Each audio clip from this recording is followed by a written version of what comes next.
Welcome back to this edition of Township Talk. Now, if you're just joining us, we're with the project coordinator from the TMA, Shayne Trimbell. And Shayne, we talked a little bit about some of the structures here on the 422 corridor, but you also mentioned something that was rather interesting, the coalition. And I'm sure Upper Merion Township has a lot to be involved with.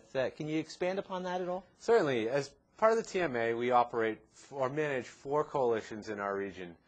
We have 2 in southeastern Montgomery County. There's one for 309 reconstruction, and then southeastern Montgomery County Coalition. Then there's also the Schuylkill Valley Transportation Coalition, which is kind of the middle part of the county. And then the coalition that I manage, the 422 Coalition, which extends from Upper Merion Township all the way out to Berks County and includes northern Chester County and southern Montgomery County.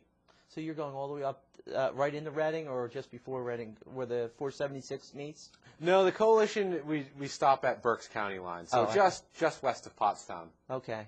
And when you have that, that's a pretty nice stretch of road, obviously. How much surveying is involved for that? I mean, are you out on the road every day, or do you have other people doing something like that? I mean, as part of my duties for the coalition and the TMA, I do drive 422 quite often at all times of the day, so I've experienced the morning traffic, the afternoon traffic, and kind of the ease of driving midday when there really isn't that much traffic on the roadway. So I do get to know the facility very well as to where the problems are and what needs to be fixed.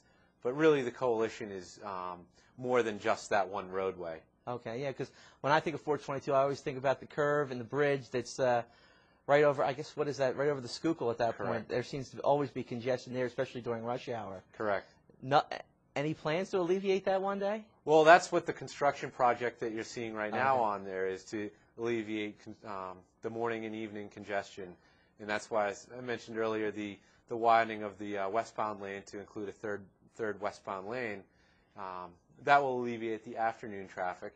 In the morning, it's really difficult. When they were looking at the design of the bridge, how to alleviate it, and it was really, this project is the first of many phases of the project, and it was decided that westbound congestion was affecting more roadways to the east of that bridge than the eastbound congestion in the morning. Gotcha. Now, is there a time frame placed on this? Do you have an estimated time when this could be completed?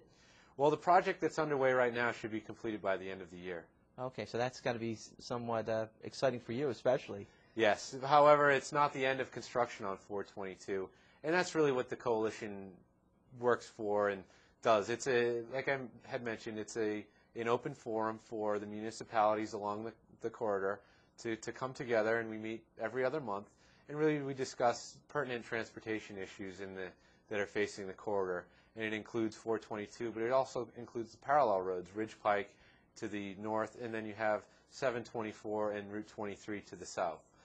Well, you mentioned you have these meetings. Has there been any stumbling blocks, or any people saying, look, this one section of this road needs more attention to what we're giving, or does everybody seem to be on the same page? You know, everybody seems to be pretty much on the same page, realizing that what happens in the east is going to affect what's in the west, and vice versa. What's happening in the west is affecting the east.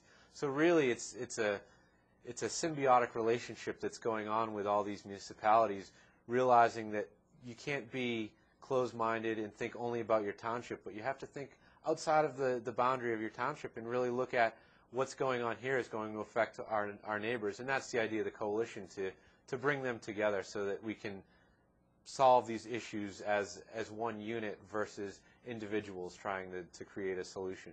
Well, I'm assuming here in Upper Merion Township, Ron Wagman must be someone that's involved in part of the coalition. Has he had a lot of input in what's happening? Yes, Ron is actually the chair of the coalition, and he's very active in moving these projects forward.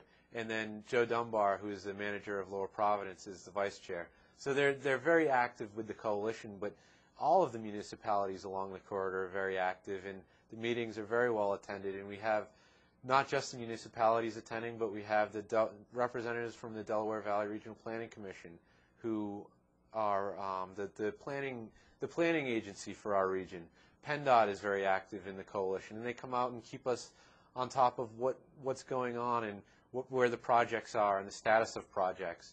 And then we have some corporations that are along the corridor that are active in the coalition. So it's a great public-private partnership and also a great public-public partnership. So it's a great thing to see many different people come together that have very different views, very different backgrounds, but all with one cause to really improve the region as a whole. Yeah, you mentioned PennDOT. They're, I should say, only responsible, but a majority of their time is spent, obviously, with the Pennsylvania Turnpike. Does the coalition have anything to do, especially, I guess, with the TMA? Are you anywhere coordinated with the Turnpike at all, or since that is a whole entity into itself? Well, the Turnpike is a member of the coalition, and they're also a member of the TMA. So they do come to the meetings and let us know what improvements they're making and how what's happening on the Turnpike is going to affect 422 and the corridor.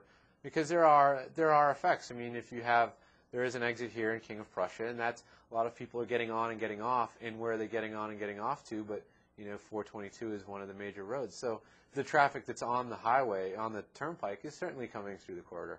Yeah, we mentioned 422, but 202 is also another big corridor as well. Any projects that you might be involved in the near future? On 202, the biggest issue with 202 is really the widening of 202 south of Tredyffrin Township and then south to Route 30, and we are involved with that project as well. And is there a time frame on that? At this point, there is bridge work going on to widen the bridges to make room for the roadway to be widened. Okay, and I know you mentioned a lot, like especially in this day and age, bike paths are a big key. Anything going to be set up along that 202 for bikes at one time in the near future? Yes, actually, right now, Chester County is very active in extending the Chester Valley Trail, which is more or less a parallel corridor to 202. In Upper Merion, there is the Chester Valley Trail and the idea is to connect it into Chester County so that then you can ride from Chester County into Upper Merion and then get on the Schuylkill River Trail and go either west or east. And the TMA obviously has a lot to do with the planning on how these different trails are all interconnected? Yes, we do get involved with those meetings and help to facilitate some of the discussion, the inter-county discussion and the inter-township discussions. Well, Shayne, thanks for being our guest here today on Township Talk. It was great to have you here, all part of the TMA. But coming up next, we are going to have Peter Quinn along with Rob Henry in our final segment with the TMA right after these messages on UMGA Television.